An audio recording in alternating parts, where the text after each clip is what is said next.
Assalamualaikum warahmatullahi wabarakatuh. Balik lagi bareng saya Dewa di Rio Ria Sport Channel. Oke, bagaimana nih? Masih setia mendukung timnas? Kalau kami sih masih setia terus ya. Nggak peduli kami ocehan, sitwell, atau gimana atau dengan netizen kopong Indonesia, kami nggak peduli ya. Kami tetap mendukung timnas Indonesia.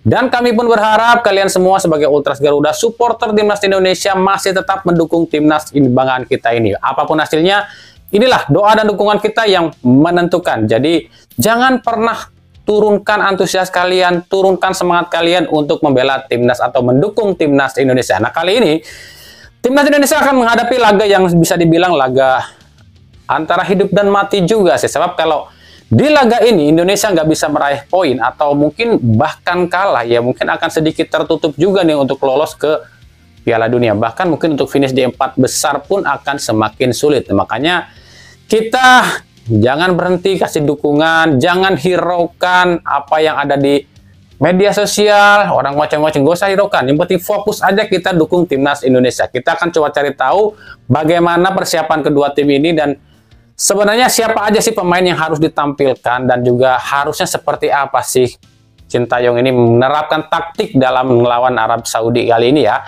Karena Arab Saudi kali ini bukan Arab Saudi yang kemarin kita lawan ya. Yang di pertemuan pertama kita lawan dengan pelatih baru yang lebih tajam.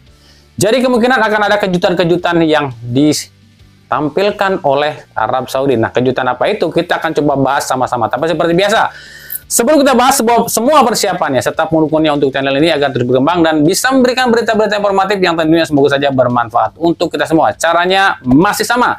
Cukup dengan klik subscribe, aktifkan juga notifikasi loncengnya, like, share, dan juga komen. Dan inilah jelang laga ronde 3 atau ronde ketiga ya, kualifikasi Piala Dunia 2026 zona Asia antara Indonesia lawan Arab Saudi.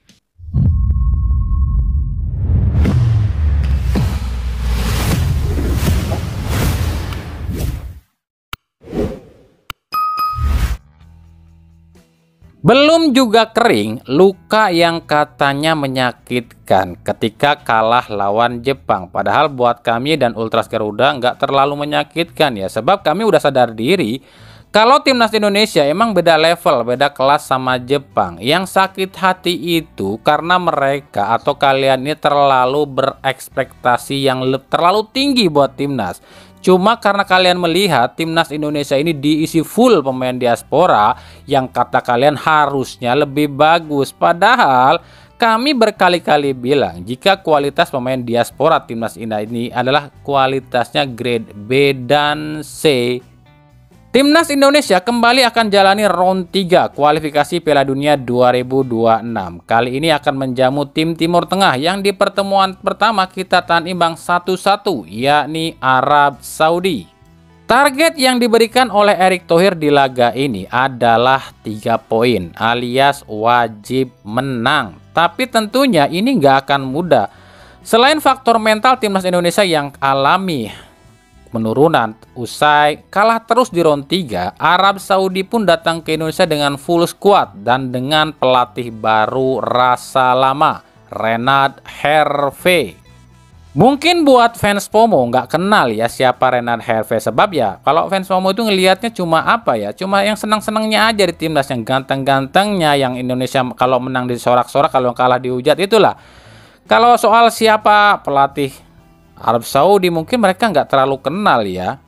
Renard Hervé adalah pelatih asal Prancis berusia 56 tahun. Dia ini tuh pernah melatih timnas Arab Saudi selama 4 tahun loh ya. Dan di tangan Hervé ini Arab Saudi ini hampir selalu jadi langganan Piala Dunia. Ini terbukti ya, tangan dingin Renard Hervé ini langsung berpengaruh pada timnas Arab Saudi.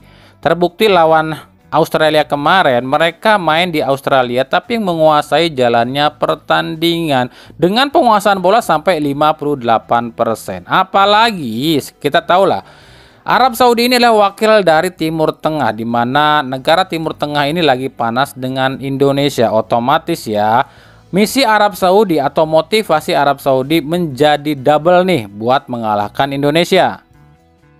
Sementara bagi Indonesia ini bisa dibilang salah satu laga hidup mati, sebab jika di laga ini kalah otomatis untuk finish di 4 besar pun akan sangat sulit. Meskipun di grup ini tim-tim pesaingnya akan menghadapi lawan-lawan berat seperti Cina yang akan bertemu dengan Jepang, Bahrain yang akan bertemu dengan Australia. Tapi yang jelas ya, Indonesia itu harus wajib menang di laga ini ya, apapun caranya, jika masih ingin terus bernafas di round 3. Kita tahu saat ini para pemain timnas mentalnya agak sedikit terganggu. Bukan cuma lantaran kalah dari Jepang loh ya, tapi adanya orang-orang Indonesia itu sendiri yang memecah belah. Nah ini yang paling berbahaya nih. Cuma lantaran ingin menyingkirkan Sintayong, supporter timnas pun dipecah belah. Ya ini nih orang-orang kayak Toel dan pasukannya ini yang paling berbahaya, yang bisa membuat ancaman bagi timnas Indonesia itu sendiri. Kenapa demikian? Orang-orang seperti ini manas-manasin, ngompor-ngomporin supporter timnas yang otaknya kopong. Akhirnya apa? Kepancing emosi, bikin ulah, ujung-ujungnya timnas disanksi. Akhirnya dia bisa menyalahkan Sintayong dan Sintayong pun dicopot. Itu tujuan mereka. Ini bahaya banget tuh, tiba-tiba ada supporter kita yang otaknya kopong terpancing nih bikin keributan atau kerusuhan. Akhirnya apa? Kita disanksi, bahkan mungkin di blacklist dari round 3 ini. Kan ini berbahaya banget nih. Jadi iklim yang gak sehat buat kami di Indonesia dengan adanya orang-orang seperti ini. Bukannya membuat supporter timnas ini bersatu mendukung timnas Indonesia, malah terpecah belah. Dan anehnya lagi, dari pemerintahnya pun gak ada loh tindakan apapun bagi orang-orang seperti ini. Buat Sintayong sendiri ini peringatan ya, jika pemain-pemain yang dicoret saat lawan Jepang itu harusnya nggak dicoret lagi. Ya masa sih secara logika Eliano Render kalah sama pemain Liga 1 semisal Kambuaya ataupun Hoki Caraka. Ini kan lucu buat kami. Kita itu butuh striker, butuh pemain-pemain yang bertipikal menyerang. Ya kenapa juga justru pemain-pemain yang bertipikal menyerang malah dicoret? Ini kalau sampai di laga lawan Arab Saudi ada pemain diaspora yang dicoret, ataupun beberapa pemain yang harusnya nggak dicoret tapi dicoret oleh Sintayong, kami setuju Sintayong dicopot. Karena kan logikanya gini deh, kita itu kekurangan striker, kita butuh mencetak gol, kita butuh kemenangan. Untuk meraih kemenangan butuh mencetak gol, untuk mencetak gol butuh striker sebanyak-banyaknya. Lah kenapa pemain-pemain yang bertipikal menyerang malah dicoret? Dan di laga ini nggak ada lagi tuh istilahnya buat Sintayong pakai strategi parkir bus. Kita itu harus menyerang total kalau mau masih ingin bernapas di round 3 ini. Arab Saudi pasti akan menyerang full nih, sebab gaya main Renat Herve ini adalah bertipikal menyerang, dan mereka pun nggak mau dong tersingkir dari grup ini. Apalagi mereka akan malu, mereka langganan Piala Dunia malah tersingkir. Yang harus diwaspadai lagi adalah wasit asal Uzbekistan, Lutfilin, yang terkenal full kontroversi. Jadi di sini kami peringatkan buat Erick Thohir untuk menegur Sintayong agar total menyerang di laga ini. Nggak bisa kita bertahan kalau mau menang. Ini nyawa terakhir kita loh di laga ini. Oke, kita jelasin ya kenapa harus ada pemain yang dicoret. Karena memang untuk DSP, daftar susunan pemain dan cadangan, itu kan totalnya cuma 23, sementara Indonesia itu ada 27. Otomatis 4 orang harus dicoret. Tapi kalau buat kami di laga ini, kalaupun ada 4 pemain yang dicoret, harusnya bukan yang kemarin dicoret. Kalau mau nyoret 4 pemain, kalau pilihan kami sih mungkin salah satu dari 2 kiper, antara Nadeo ataupun Adi Satrio, itu satu ya. Lalu Kambuaya, Witan Sulaiman, dan Ferrari. 4 itu aja, selebihnya nggak usah. Tapi kalau di laga ini Sintayong ternyata mencoret pemain-pemain yang menurut kami justru bisa lebih berkontribusi, tapi malah dicoret sama dia, ya kami persilahkan buat kalian hujat Sintayong. Bukan kami nggak dukung Sintayong lo ya, tapi kita butuh kemenangan. Pelatih Arab Saudi Renat Herve ini udah hafal betul loh dengan gaya dan tipikal permainan timnas Indonesia. Sebab dia ini udah beberapa kali nih melawan timnas Indonesia. Bahkan dia sampai tahu loh, rekor timnas Indonesia ini melawan Arab Saudi yang belum pernah menang sekalipun loh ya. Tapi memang kita tahu lah, rekor pertemuan lawan Arab Saudi kita ini belum pernah menang sekalipun. Tapi kalau kita mau main total dan fokus, kemenangan itu bukan hal yang mustahil loh. Sebab kalau kami perhatikan lawan Jepang kemarin, kita itu cuma nunggu tanpa pressing. Nah ini harus dirubah nih. Kita nggak bisa nerapkan gaya parkir bus, nunggu tapi nggak pressing. Kan lucu, ada gaya main parkir bus tapi nggak pressing. Ini ya bisa diacak-acak lah kalau begini. Intinya di laga ini, Sintayong harus menginstruksikan para pemainnya all out. Nggak usah pedulikan para pemain timnas Indonesia ini akan kena kartu kuning berapa banyak. Sebab laga selanjutnya itu masih lama dan PSSI bisa cari pemain pengganti untuk menggantikan pemain yang mungkin terkena kartu atau akumulasi ya. Yang penting laga ini dulu deh selesaikan. Seharusnya apa yang disampaikan oleh pelatih Jepang Hajime Moriyasu ini kan dijadikan pelajaran dan juga masukan bagi Sintayong. 2 kali loh Sintayong ini diajarkan oleh pelatih Jepang Hajime Moriyasu. Kemarin di Piala Asia Moriyasu bilang Indonesia ini terlalu penakut dan tak mau all out. Kemarin pun sama, Moriyasu bilang Indonesia ini terlalu takut dan gak mau all out. 2 kali loh, harusnya ini jadi bahan evaluasi buat Sintayong.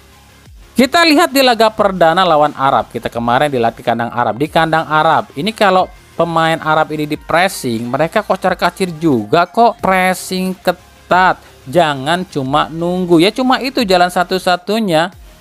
Karena kalau bicara secara kualitas, ini kita pemain Arab dengan pemain timnas kita ini mungkin selevel ya. Beda dengan Jepang kemarin yang memang levelnya 2 tingkat di atas pemain timnas Indonesia.